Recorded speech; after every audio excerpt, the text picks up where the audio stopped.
Le chef du Parlement dans la cité de l'Épervier, poursuivant sa tournée dans les différentes régions, Dr Ousmane Bougma s'est rendu cette fois-ci dans le centre-sud. Vous aurez la substance de cette visite tout à l'heure. La loi portant institution du service national patriotique a été adoptée. Quels sont ses enjeux? Les réponses dans ce magazine qui reçoit pour vous le député Pawende Edouard Savadogo pour en parler. C'est le menu de cette édition. Madame, Monsieur, bonsoir et merci de nous suivre.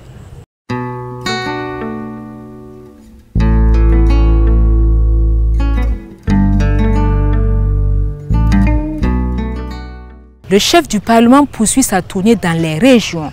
Le vendredi 18 août dernier, il était à Manga dans la cité de l'Épervier. Dr Ousmane Bougma, accompagné d'une délégation de parlementaires, est allé solliciter l'accompagnement et les bénédictions des autorités coutumières et religieuses du centre-sud pour la bonne marche de la transition. Idrissa Warga et Gaïla Baro pour le reportage. Ousmane Bougma et une délégation de parlementaires à la rencontre des dignitaires coutumiers et religieux de la région du Centre-Sud. En compagnie du gouverneur de la région, ils font le tour des notabilités pour demander bénédictions et accompagnement pour l'atteinte des objectifs de la transition. Le combat qui est le nôtre nécessite que toute la population se mobilise. Et nous savons que ces légitimités coutumières et religieuses sont très écoutées par nos populations. Et nous sommes venus demander leur accompagnement. C'est le moment de ne pas baisser de la vigilance, de redoubler de la vigilance et surtout de travailler à maintenir la cohésion afin d'éviter que les ennemis ne s'infiltrent entre notre population. Une visite fort appréciée par les autorités coutumières et religieuses de la cité de l'Épervier qui s'engagent à les accompagner. C'est à ces occasions-là qu'on prouve qu'on est proche du peuple. C'est aussi l'occasion pour ragaillardir les forces de défense et de sécurité et aussi prendre les préoccupations de sa population. Cette sortie entre dans le cadre de la tournée du chef du Parlement entamée depuis sa prise de fonction dans les 13 régions du pays. C'est aussi l'occasion pour lui d'encourager les efforts de ses leaders communautaires dans le renforcement de la paix au Burkina Faso. Les députés de l'Assemblée législative de transition se sont réunis en séance plénière le mardi 8 août dernier pour examiner et adopter le projet de loi portant protection, sauvegarde et valorisation du patrimoine culturel au Burkina Faso. Idrissa Warga et Alizeta Nakanabou Kwanda reviennent sur les grandes lignes de ce projet de loi dans cet élément. Le projet de loi portant protection, sauvegarde et valorisation du patrimoine culturel au Burkina Faso vise à sauvegarder l'âme du Burkina Faso. Il a été adopté par les parlementaires burkinabés pour une meilleure gouvernance du secteur du patrimoine culturel, matériel et immatériel. Je crois que c'est l'une des premières fois où ce secteur-là a été véritablement touché. Il faut dire que la culture, comme vous le savez, est la base de tout développement. Le ministre en charge de la communication représentant le gouvernement a été interpellé par le président de l'Assemblée législative de transition quant à la mise en œuvre effective de la loi. Je voudrais plaider surtout pour que cette loi n'aille pas orner les musées des lois non appliquées. Oui, monsieur le ministre, elle concerne la culture et comme vous le savez, la culture est l'âme des peuples. Donc, nul besoin de vous rappeler l'importance de la culture et l'importance de cette loi. Je voudrais aussi rappeler que la langue est le véhicule de la culture.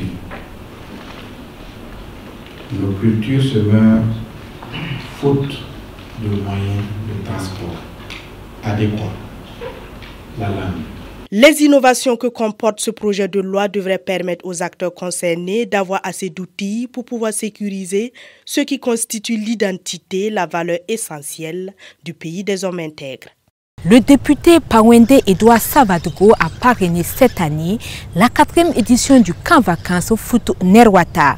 2 mois durant, des jeunes enfants âgés de 3 à 17 ans ont bénéficié d'une formation sur les bases du football, de quoi occuper utilement leurs vacances. Suivez le film de la cérémonie de clôture qui a eu lieu le 16 août dernier avec Idrissa Warga et Chloïmé Alain Koulibaly. Se divertir utilement, c'est le leitmotiv de ces jeunes enfants qui s'essaient au football. Durant 2 mois, ils ont appris auprès de ces encadreurs les rudiments du sport roi. Passe, dribble, jongle, des techniques de jeu pour forger des talents de demain. Dans la formation, on entraînait les ballons, puis on jouait les matchs avec les équipes qui viennent avec nous, qu'on joue là. On était formés par des super coachs. On a appris à faire des passes, des dribbles, des jongles et le contrôle avec le ballon. L'initiative est saluée par le député Pawende Edouard Savadogo, qui a d'ailleurs accepté de parrainer cette présente édition de camp vacances foot Nerwata. Vous voyez déjà, ça a permis d'abord qu'ils se connaissent, donc une certaine cohésion déjà entre les enfants. Ça a permis également à ce que, bon, au lieu d'être oisif, créer des petits soucis au niveau du quartier, des maisons, de venir quand même se maintenir physiquement, et aussi ça permet aussi à l'enfant de pouvoir, on va dire, se sentir vraiment dans la société. À l'occasion, les apprenants et leurs encadreurs ont fait parler leur cœur à travers une enveloppe symbolique pour soutenir l'effort de paix. Rendez-vous est donc pris l'année prochaine pour la 5e édition.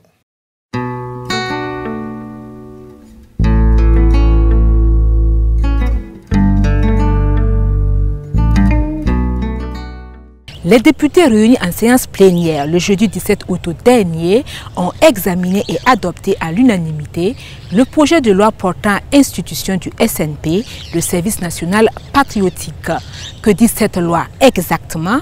Gaïla Barro en parle avec l'honorable Pawende Edouard Savadogo, rapporteur de la CAEDS, la Commission des affaires étrangères, de la défense et de la sécurité. Bonsoir honorable. Oui, bonsoir. L'Assemblée législative de transition a adopté la loi portant institution du service national patriotique SNP. Qu'est-ce qui a motivé le gouvernement à engager la relecture des textes encadrant le service national de développement SND? La constitution du 2 juin 1991, à son article 10, ça stipule que voilà, tout Burkinabé doit se soumettre au service national qui est composé d'un volet formation militaire et un volet de production. En 1993, la loi 048 a occulté en fait le volet militaire. À la lecture de l'exposé des motifs qui ont été soumis à la commission, on voit que dans l'application même, il y a eu quelques difficultés, et notamment la mise en œuvre, parce que en son temps, il y a une seule session de formation, souvent qui ne coïncide pas avec celle des écoles professionnelles. Il y a aussi des difficultés au cours du déroulement de la formation, questions disciplinaires. Donc la loi 048 du 15 décembre 1993 n'en prévoyait pas. Donc c'est tous ces éléments-là qui ont motivé le gouvernement à revenir au niveau de l'Assemblée pour que nous puissions revoir cette loi-là, pour la donner encore plus de force. La donner plus de force, vous l'avez dit, ça veut dire qu'il y a des innovations. Dans la nouvelle loi, il y a la réintégration de la formation militaire pour ceux, bien sûr, qui seront physiquement aptes pour la faire, la prévision de sanctions en cas d'insoumission, le rehaussement de l'âge qui était de 18 à 30 ans, maintenant ça passe de 18 à 35 ans. La question qu'on est tenté de se poser est de savoir si le SNP remplace le SND. Le SNP, c'est la matière en fait. Donc c'est le service national patriotique qui maintenant intègre le volet formation militaire. Donc il y a cette différence-là qu'il faut faire entre le service national patriotique qui est la matière et le service national pour le développement qui est la structure. Alors vous qui avez étudié ce dossier-là dans son fond, quelle appréciation vous faites des innovations apportées? je peux dire d'emblée que dans la forme, c'est une loi qui est assez courte en termes de nombre d'articles. Donc c'est bref et concis. Mais dans le fond, quand nous regardons, c'est une loi qui est assez flexible. Parce que beaucoup de dispositions sont renvoyées à des voies réglementaires. C'est-à-dire qu'on laisse la latitude au gouvernement de pouvoir prendre des décrets pour mieux structurer, mieux mettre en œuvre ce service national patriotique-là. Merci Honora pour la disponibilité. C'est moi qui vous remercie.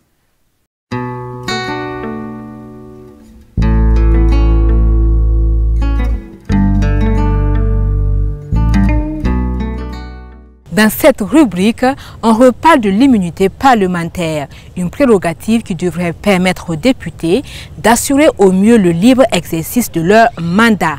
Et les détails, c'est avec M. Honora Bationo, chef de service des relations publiques à l'Assemblée administrative de transition.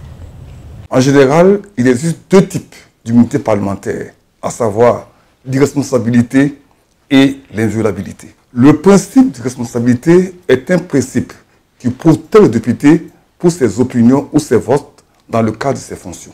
En d'autres termes, le député doit pouvoir s'exprimer et voter librement, en toute indépendance, dans les organes statutaires du Parlement, sans risque d'être poursuivi.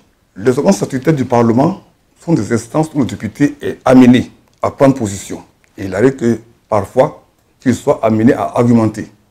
Et dans son approche pour convaincre, il peut utiliser des expressions qui offensent. Cela peut arriver lors des débats en commission et même en plénière. Dans ces conditions, le député est couvert par la Constitution à travers l'article 95. C'est cela le principe d'irresponsabilité.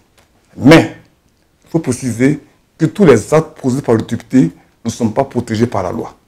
La loi protège le député pour ses opinions et votes émis dans le cadre de ses fonctions. Si, par exemple, un député tient des propos discourtois dans un organe de presse à titre individuel et personnel ou lors d'un meeting, il peut être poursuivi par ceux qui sont mis en cause, surtout s'il ne parle pas au nom du Parlement.